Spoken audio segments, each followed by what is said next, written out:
Los atardeceres de Saigón son tristes. En sus luces alientan los recuerdos amargos de una guerra interminable, mientras la paz, tan costosamente alcanzada, no ha llegado a ser completa. Malditos por los poderosos, los pueblos de Indochina han soportado décadas de barbarie militar y política. Y cada anochecer, las gentes humildes que combatieron o vivieron viendo sufrir y morir a los suyos, se enfrentan con sus propias pesadillas, con sus memorias del infierno.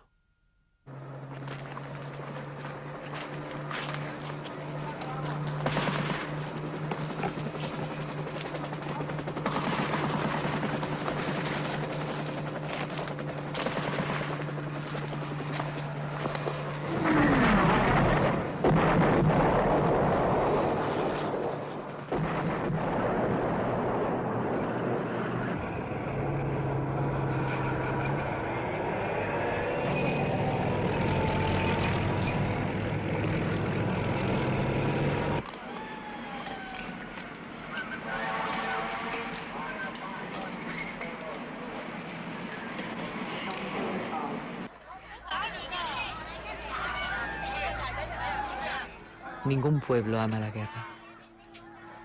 Ninguna mujer pare y cría a sus hijos para verlos morir en el frente vestidos de soldados. Sin embargo, pocas naciones se han visto libres del horror bélico. A veces las mujeres empuñan las armas. Otras toman parte en la guerra sosteniendo con su esfuerzo la sociedad civil en retaguardia. Siempre alientan la esperanza de quienes luchan. Y venza quien venza, en el bando de los derrotados se encuentran siempre las madres de los muchachos movilizados y empujados a la muerte, las novias de los soldados con sus ilusiones rotas, las esposas que los combatientes dejaron atrás. Las mujeres han perdido todas las guerras que recuerda la historia. A lo largo de 4 décadas y media de constante batallar, el pueblo de Vietnam ha pagado un alto precio de sangre y dolor. Contar los muertos, medir el daño humano, cuantificar el sufrimiento, es una tarea imposible. Las estadísticas, aún limitadas al periodo que las fuerzas norteamericanas operaron en Vietnam, resultan sobrecogedoras. La aviación americana arrojó 14 millones de toneladas de bombas. Los muertos se calculan entre 1 millón, que son los reconocidos oficialmente, y 3 millones. El día en que Saigón se rendía y finalizaba la guerra, se hacía un balance de 750.000 inválidos y mutilados, 1 millón de viudas, 800.000 huérfanos. En Vietnam no hay una sola familia que no tenga una historia dolorosa que contar. No hay una sola mujer que no conozca el precio de la guerra. Mi padre y mi hermano mayor han muerto a causa de la guerra. Yo sufrí varias heridas y perdí a mi hijo. En total he tenido 11 hijos, a los que crié sanos y fuertes. Los 11 participaron en la revolución y la guerra. De ellos, 5 murieron.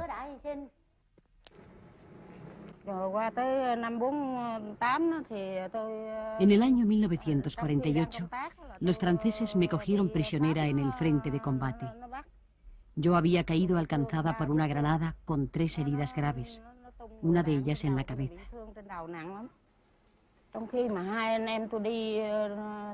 Al mismo tiempo que mi hermano y yo participábamos en la lucha, mi padre colaboraba también, trayendo provisiones para el ejército, y cayó víctima de un bombardeo.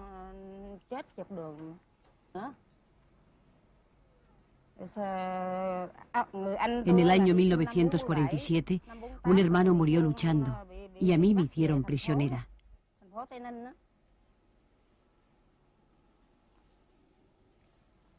Un año más tarde, en la provincia Tây Ninh.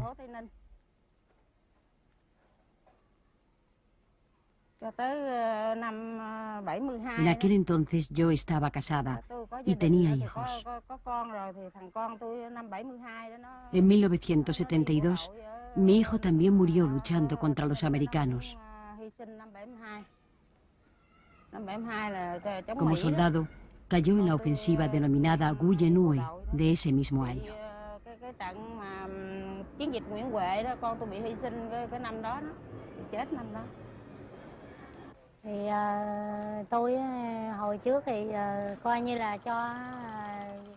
Siempre creí que la guerra de Vietnam era una guerra para la liberación nacional.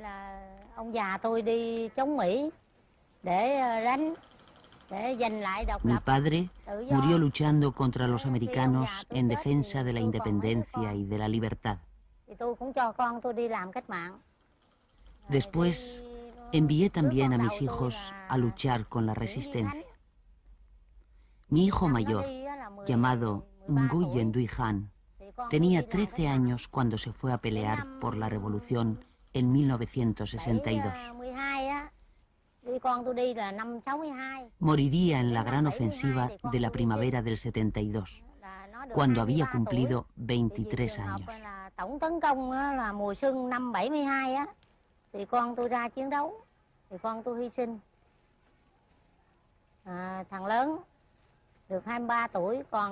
El segundo de mis hijos era una muchacha a la que también enseñé el camino del frente en 1970.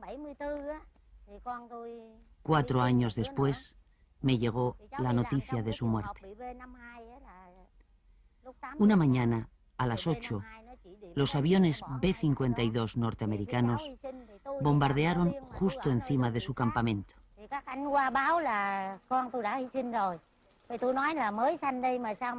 En el mismo bombardeo murieron otras 10 personas. Yo trabajaba de enlace en otra compañía de Vietcong cuando me avisaron que mi hija había muerto. Me extrañó que mi hija, que había dado a luz hacía solo 3 meses, se encontrase ya en condiciones de haberse incorporado a la lucha. Pero un camarada me contó que sus superiores le preguntaron si se encontraba fuerte para trabajar, a lo que ella respondió que se encontraba bien. Y fue al combate. No pudieron ni encontrar su cuerpo. Cuando finalizó el bombardeo, fui a buscar sus restos y no encontré más que un puñado de huesos.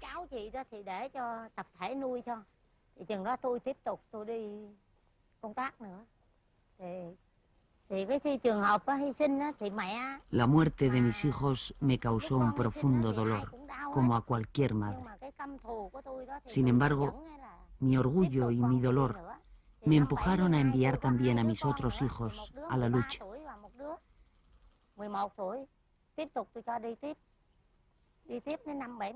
En 1972 mandé al frente a 2 más, uno de 13 años y otro de 11. En 1975, cuando terminó la guerra, los 2 volvieron a casa sanos y salvos. En el 76 y en el 77 se licenciaron en el ejército y se quedaron en casa.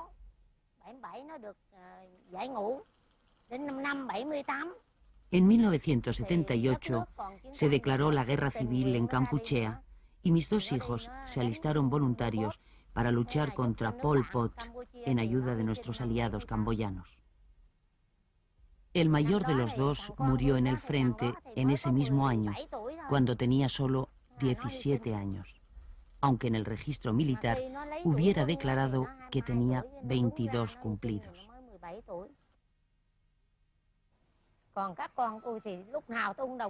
Como madre, sufrí muchísimo, pero aconsejé a mis hijos no desmoralizarse y seguir adelante en la lucha. Creo que así cumplí mi deber con la patria.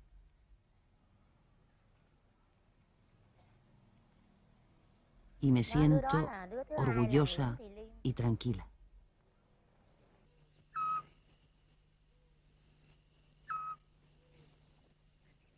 La escalada militar norteamericana hizo que Washington llegase a concentrar hasta 500.000 de sus soldados en Vietnam.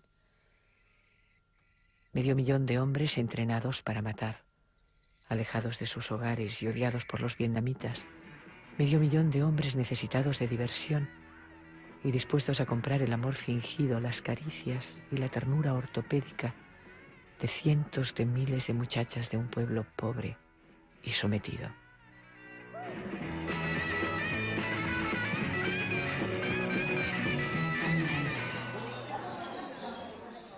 En los centros de rehabilitación de prostitutas de Vietnam se cuentan miles de dramas similares, con la misma historia repetida en los labios de muchachas que soñaron futuros de neón y noches de amor y han terminado aprendiendo a trenzar esparto entre los muros de una cárcel, con el horizonte incierto de la inserción en una sociedad muy distinta de la imaginada en sus ambiciones ingenuas.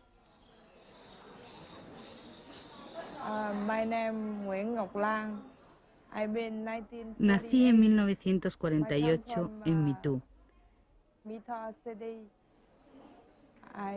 Vine a Saigón con mi familia para vivir en la ciudad.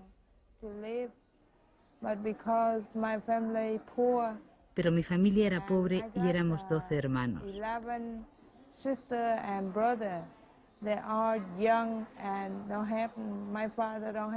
Mi padre no tenía un buen trabajo, por eso éramos pobres y mis hermanitos tenían hambre.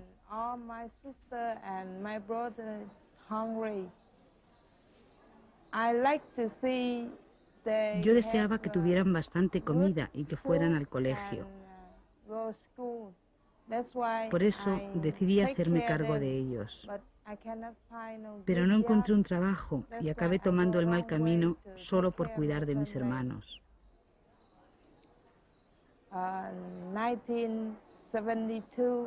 En 1972 me casé y tuve una hija, una niña.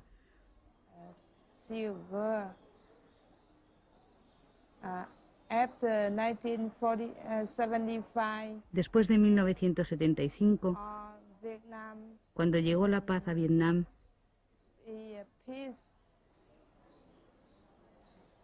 mi familia vivía en condiciones muy duras. Era muy difícil encontrar trabajo. Yo estaba preocupada. Mi marido me dijo que no quería seguir viviendo conmigo porque éramos demasiado pobres. Después de divorciarnos, yo caí enferma y me sentía muy triste. Luego, saliendo con unos amigos, volví al mal camino y empecé a aceptar dinero para cuidar de mi hijita y de mi familia.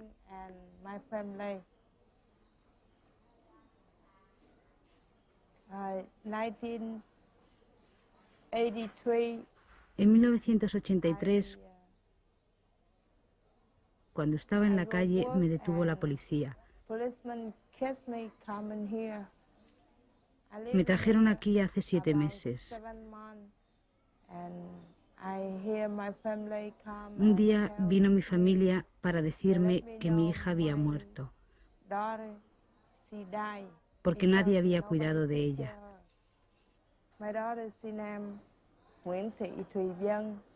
Mi hija, que tenía 11 años, se puso enferma.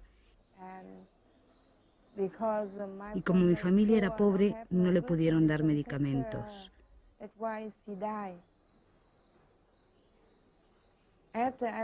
Cuando salga de aquí me iré a casa. Triste porque he perdido a mi hija y mi familia sigue siendo pobre. Por eso tendré que volver a la calle otra vez.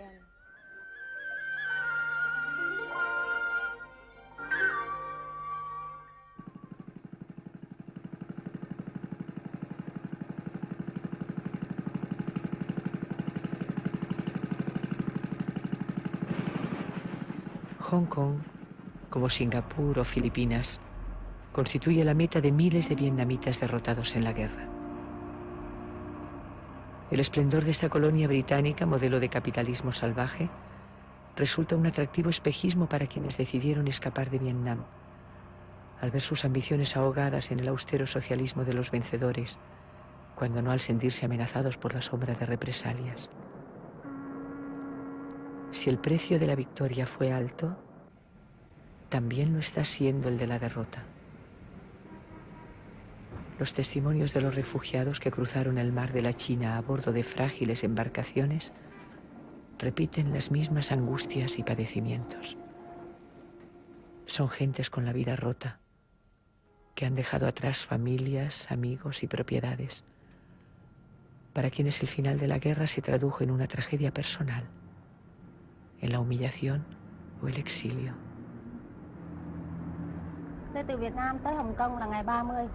Salí de Vietnam y llegué a Hong Kong el 30 de marzo de 1982. Entonces era la única de mi familia que había escapado del país. Pero después, el 28 de marzo de 1984, algunos de mis familiares llegaron a Filipinas. Mi padre, un hermano que era teniente en la sección de propaganda, con sus hijos y otras 2 hermanas mías. Actualmente se encuentran en Filipinas, en el campamento de refugiados de Bataan.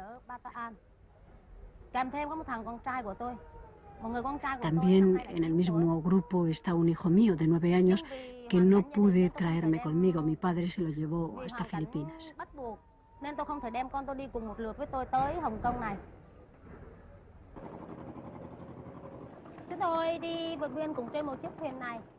Salimos de Vietnam en un pequeño barco como este. En el viaje íbamos 12 personas. La verdad es que nos habíamos preparado 54 personas para escapar juntas, pero la policía detuvo a 42 poco antes de la fecha del viaje, por lo que solo quedamos 12. En el viaje nos faltó agua y comida, porque la mayor parte de las provisiones las habíamos dejado en otro barco más grande. Llevábamos solamente 10 kilos de arroz y 20 litros de agua.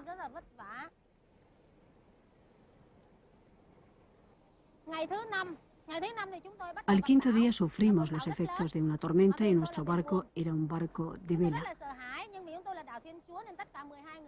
Nos asustamos mucho, muchísimo. Como éramos católicos, nos pusimos a rezar por nuestra salvación. Al terminar nuestras oraciones, el cielo empezó a clarear. Durante el viaje por la noche nos guiábamos por las estrellas y durante el día por el sol.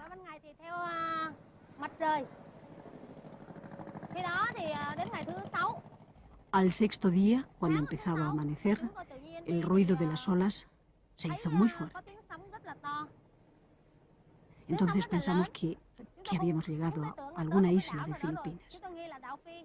Pero cuando salió el sol comprobamos que no eran sino unas rocas de coral.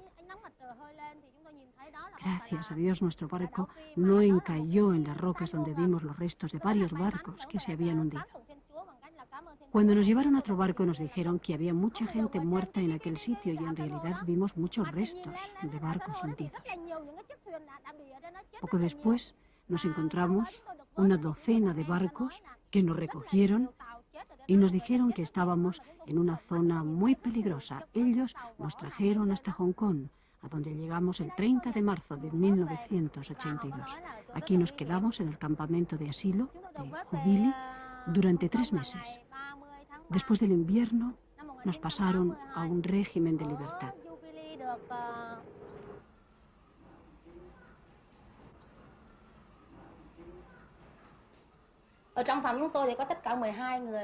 En mi habitación vivimos 12 personas, es decir, 3 familias en total. A las 8 de la mañana voy a trabajar y nosotros tenemos que vivir dentro del campamento, no podemos hacerlo fuera.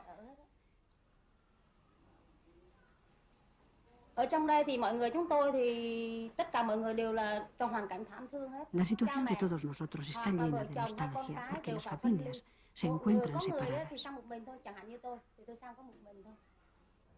Ahora mi principal deseo es ir a los Estados Unidos.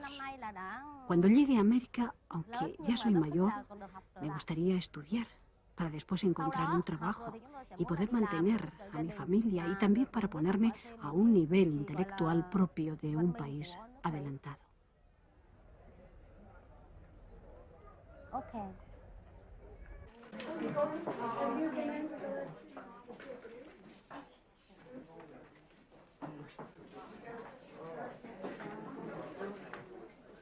10 años después de terminada la guerra, a los hospitales de Vietnam continúan llegando víctimas del terror militar. Más de 100.000 toneladas de defoliantes y productos químicos han marcado las vidas de miles de muchachas que crecieron con la muerte anidando en sus vientres y hoy son mujeres condenadas a la esterilidad, cuando no a concebir y parir monstruos.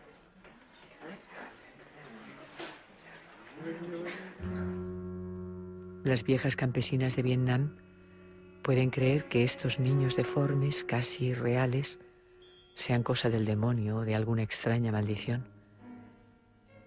Pero estos cuerpos patéticos, estos proyectos de vida alterados y truncados, responden a logros de la ciencia. Han surgido de los laboratorios del país que mayor presupuesto dedica a la investigación en universidades y empresas privadas.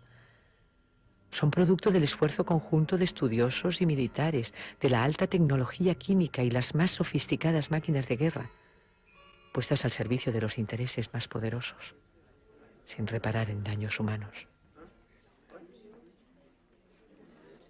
Mi marido tiene 25 años, como yo. Llevamos muy poco tiempo casados. Me quedé embarazada hace 2 meses y medio y acabo de perder el niño, pero ya sé que soy fértil y espero tener 3 hijos más en el futuro. Esta muchacha no sabe que padece un cáncer y que está siendo tratada como paciente de cáncer. Tiene 25 años solamente. Sufrió el riego de defoliantes durante la guerra, cuando era muy joven.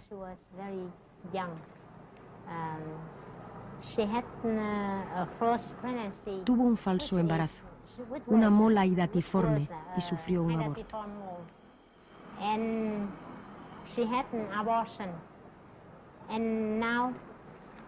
She still has a very high titer of the HCG, and she was operated.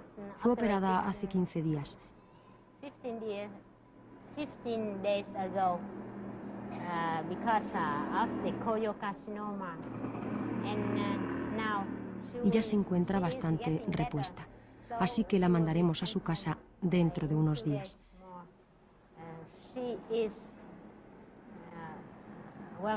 Está mejor, pero nunca podrá tener hijos. Así que creo que nunca será feliz. Porque quiere tener 3 hijos y no podrá.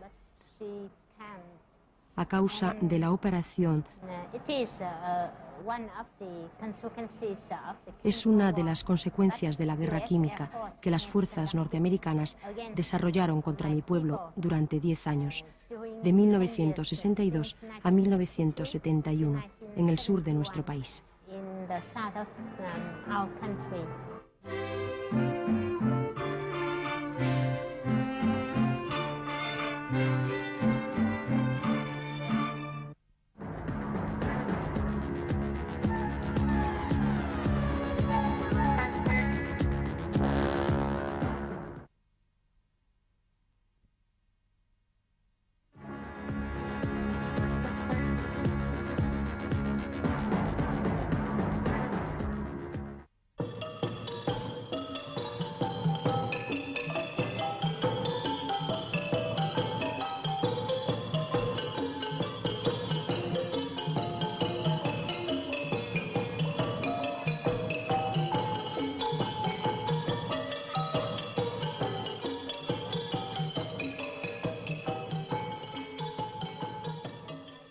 Kampuchea, el antiguo reino de Camboya, ha sido escenario de una de las mayores tragedias colectivas de la historia.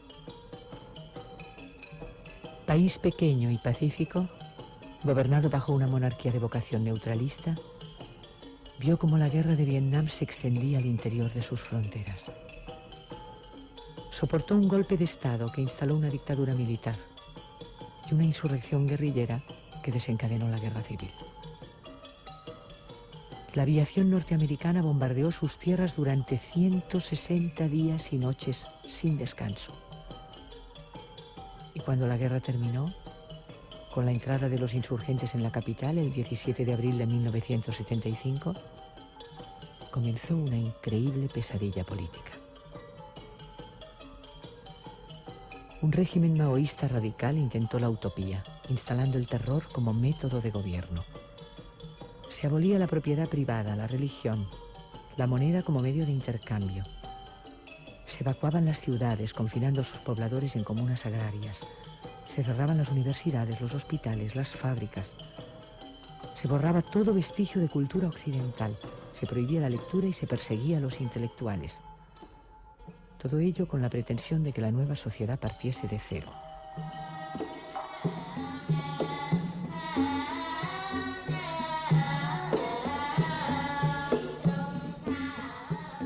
El intento de autarquía generó hambre. En un país sin médicos, las enfermedades completaron la tarea de una represión masiva. Durante el primer año de gobierno maoísta radical se contaron 800.000 muertes. Y cuando el régimen cayó como consecuencia de una invasión vietnamita en enero de 1979, la cifra de víctimas del terror alcanzaba los 3 millones, cerca de la mitad de la población del país.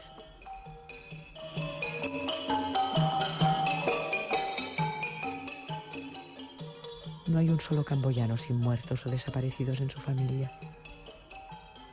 No hay una sola persona que no recuerde con espanto los casi 4 años vividos en el infierno.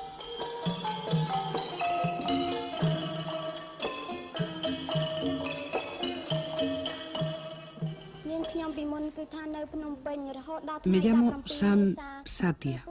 Nací en Phnom Penh. Tenía 2 hermanos. Otra chica, mayor que yo, y un hermano más pequeño. Mi padre era obrero y trabajaba en una fábrica de leche condensada. El 17 de abril de 1975, cuando las fuerzas de Pol Pot entraron en Phnom Penh y vaciaron totalmente la ciudad, mi familia y yo fuimos evacuados a la provincia de Battambang. Fue una época terrible para mí, llena de sufrimientos, porque me separaron de mi familia y me destinaron a una brigada de trabajo en la construcción de diques para el riego. Me obligaron a trabajar sin descanso durante el día entero. Por la noche me daban solamente un cazo de arroz. Llegué a sentirme muy enferma. Pero a quienes no resistían el esfuerzo y dejaban de ser útiles para el trabajo, se los llevaban los soldados y los mataban. Así que, pese a mi debilidad, me esforcé cuanto pude para seguir trabajando. En 1975 supe que habían asesinado a mis padres. Nunca me habían permitido ir a visitarlos. Así que la noticia de su muerte fue un golpe brutal para mí. Cuando cayó el régimen de Pol Pot, volví a Phnom Penh andando. Las fuerzas del Frente Nacional de Salvación me ayudaron.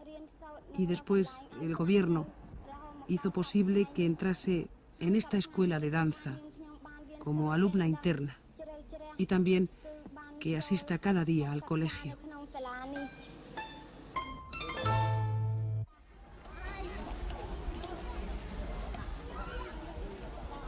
Cerca de 1 millón de refugiados camboyanos se hacinan en los campamentos fronterizos de Tailandia. Supervivientes de bombardeos, delaciones, hambre y calamidades debieron abandonar sus tierras para escapar al fuego de la guerra. Cuentan con escasas pertenencias. Se visten y alimentan gracias a la limosna de las organizaciones humanitarias internacionales.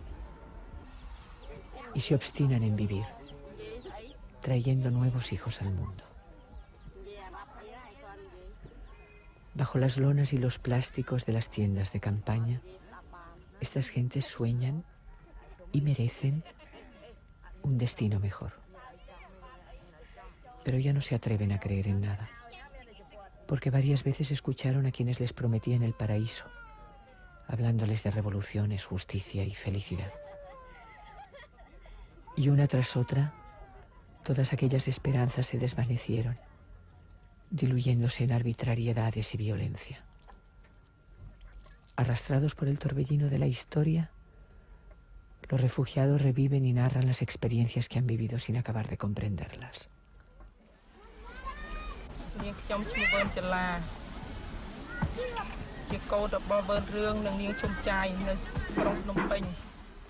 Durante los años en que gobernó el príncipe Sihanouk y había paz, mi marido y yo vivíamos en Phnom Penh con nuestros 6 hijos. Yo trabajaba en un laboratorio farmacéutico y mi marido daba clases como profesor en un instituto. Después, al principio del régimen de Lon Nol, las cosas siguieron prácticamente igual, hasta que mi marido dejó la enseñanza para seguir la carrera militar. Había estallado la guerra y hacían falta oficiales, así que enseguida lo promovieron al grado de teniente coronel. Y no tardó en convertirse en consejero político del propio presidente, el general Lon Nol. Todo nos iba bastante bien y a pesar de la guerra vivíamos con cierta tranquilidad. Pero en abril de 1975 terminó la guerra. Las tropas de Pol Pot entraron en Phnom Penh y mandaron evacuar la ciudad. En medio de una gran confusión entre cientos de miles de personas, fuimos deportados al oeste del país. Nos destinaron a trabajar en el campo, en una comuna de la provincia de Kompong Speu. Allí pasamos varios meses sembrando, arando.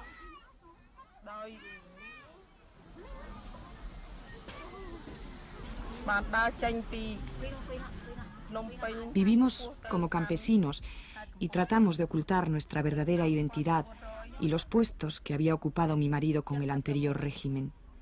Contemplábamos asustados cuanto ocurría a nuestro alrededor. Apenas hablábamos para guardar nuestro secreto. Pero en noviembre de 1977, alguien identificó a mi marido. Las tropas de Pol Pot lo arrestaron y le dieron la peor de las muertes. Lo interrogaron durante días y noches enteras, torturándole salvajemente. Le golpearon con cañas de bambú hasta dejarle la espalda en carne viva. Le arrancaron una a una todas las uñas de las manos y de los pies. Y finalmente le pusieron una bolsa de plástico en la cabeza para que muriera por asfixia.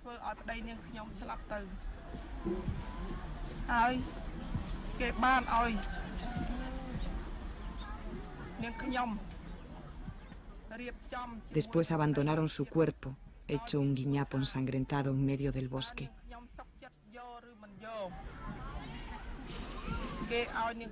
Me llevaron a que viese el cadáver como escarmiento.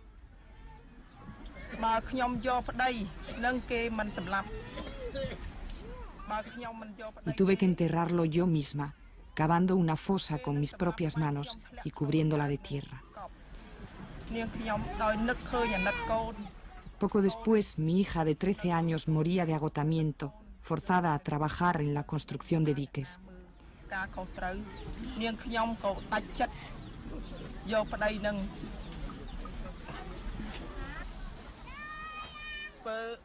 Y mi niño más pequeño, de solo 7 meses, moría también, falto de alimentos, ya que se me había retirado la leche. Las autoridades decidieron que para redimirme de mi pasado debía casarme con un soldado raso de Pol Pot, con un guerrillero de 33 años que no sabía leer ni escribir. Lo conocí en el momento mismo de la boda, que fue una ceremonia colectiva en la que obligaron a casarse a muchas parejas que tampoco se conocían entre sí. Sin embargo, resultaría ser un hombre amable y comprensivo y tendríamos 2 hijos. Hasta que me casé con él, me tuvieron encadenada por los tobillos durante 3 meses.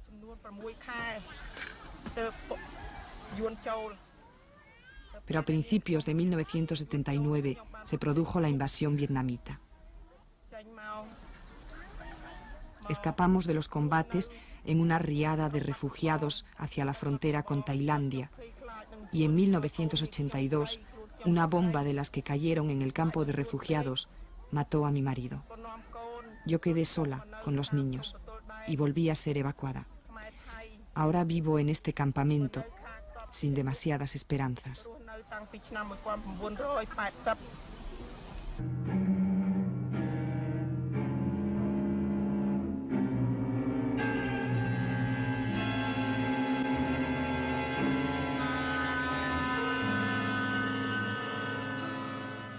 La tortura como receta política y la muerte como elemento cotidiano han marcado profundamente el alma de la población entera de Camboya. En uno y otro lado de un país dividido, el terror sufrido es un elemento común. Harían falta muchos años de tranquilidad para superar las secuelas de tanto horror. Las heridas son demasiado profundas. Y a la memoria amarga de quienes perecieron, al recuerdo humillante de todo un pueblo sometido a un régimen de esclavitud y oprobio, se une una férrea voluntad política de impedir el olvido. Que los crímenes de Estado no queden sin castigo sería una aspiración justa. Pero hay algo más. Un empeño propagandístico que atropella sensibilidades y emociones y no permite que las conciencias de las víctimas reposen un momento.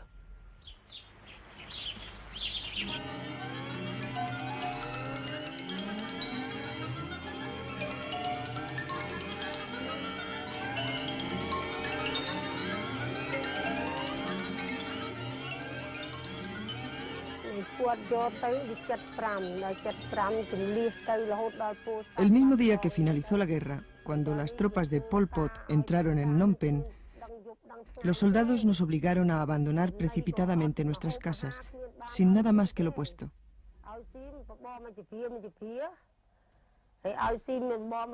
En largas columnas, andando, nos evacuaron a zonas campesinas. Después nos forzaron a trabajar en comunas agrarias que eran verdaderos campos de concentración.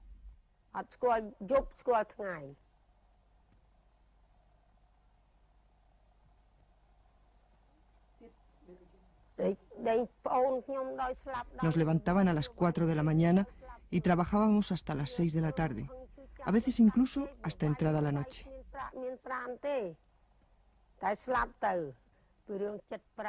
Las raciones de alimentos disminuyeron enseguida. Solo nos daban un cuenco de sopa de arroz cada día. Constantemente los soldados de Pol Pot buscaban pretextos para acusar y maltratar a quienes proveníamos de Phnom Penh. Víctima de los malos tratos, mi hermano murió en la comuna. Murieron muchos como él. Cuando no teníamos que abrir canales de riego, nos mandaban a fertilizar las tierras con nuestros propios excrementos, que debíamos guardar cada día. En enero de 1979, cuando el régimen de Pol Pot acabó, caminé durante 18 días para volver a mi aldea natal, muy cerca de Phnom Penh. Y me encontré con que mi casa había sido saqueada y demolida. Apenas quedaba nada de ella. Así que me construí una cabaña con bambú para vivir mientras la rehacía. Días después, los vecinos encontraron un gigantesco cementerio con 129 fosas comunes en las afueras del pueblo. Sacaron cerca de 9.000 esqueletos y los dejaron aquí, como testimonio del terror pasado.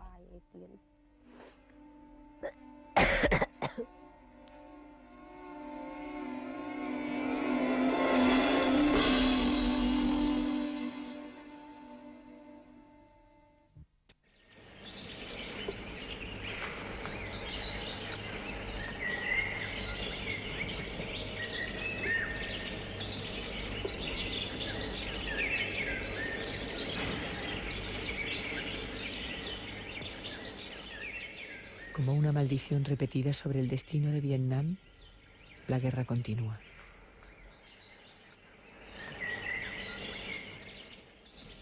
En las provincias fronterizas del norte, los pueblos destruidos testimonian sobre la tensión bélica existente.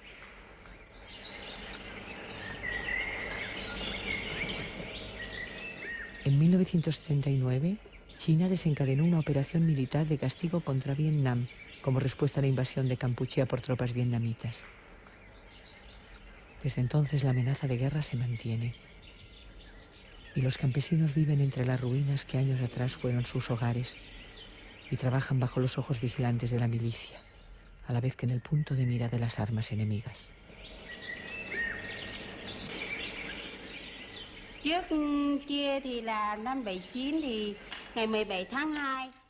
El día 17 de febrero, a las 3 de la madrugada, los aviones chinos empezaron a bombardear este pueblo y una división de soldados cruzó la frontera, invadiendo la región de Dongdang, saqueando e incendiando todo.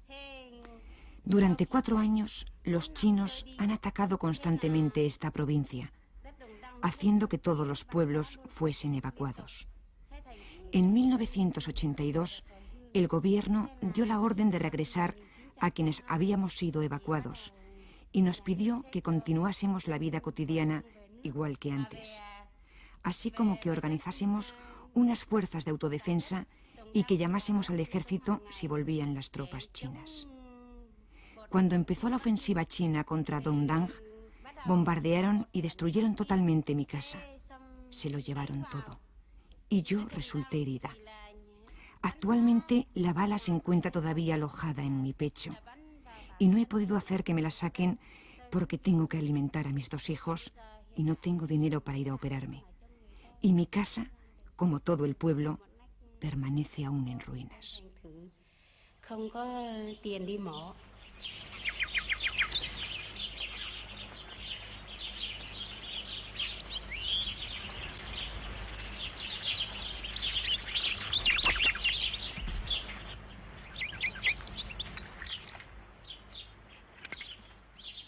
El esfuerzo y el dolor parecen no tener fin. Al cabo de tantas generaciones marchando una tras otra a los frentes de combate, las esperanzas se vuelven huecas. Sobre los ideales que tantas vidas costaron, sobre las razones políticas o históricas, sobre las atrocidades que clamaban justicia, queda finalmente la memoria de cada tragedia familiar. Después de tantos años de heroísmo y abnegación, queda el sufrimiento. La conciencia de que las guerras, las gane quien las gane, siempre se pierden. Las pierden los pueblos, las mujeres que parieron y criaron a sus hijos para un destino mejor que la muerte por las armas, aunque sea luchando por los más nobles ideales.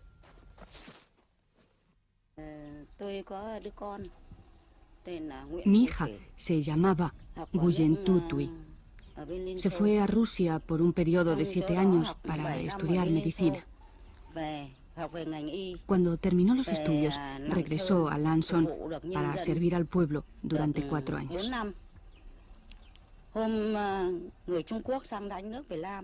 Cuando los chinos invadieron Vietnam, llamé a mi hija Tuy y le dije que debía prepararse para la guerra.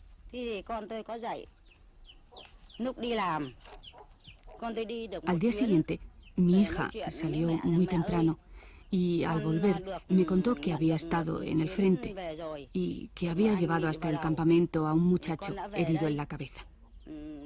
Antes de marcharse otra vez, me pidió un sombrero y unos zapatos para ir al hospital a atender a los heridos.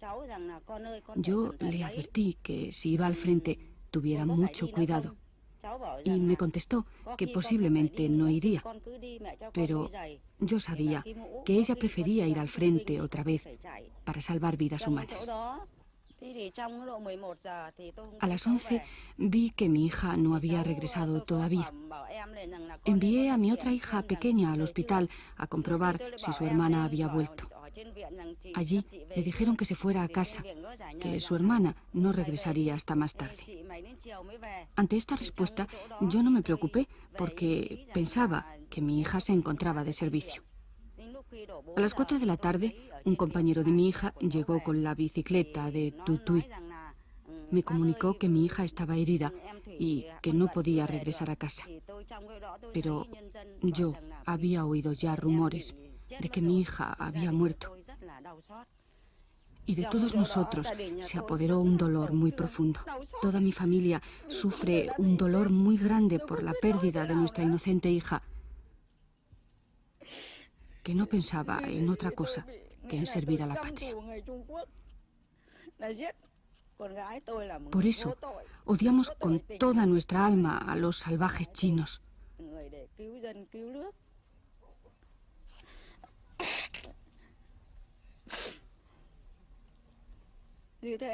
Los odiamos porque han matado a nuestra querida Tu Thuy, que estudió medicina en Rusia durante 7 años, que nos costó mucho sudor y mucho dinero del partido, para que al final los traidores la hayan matado.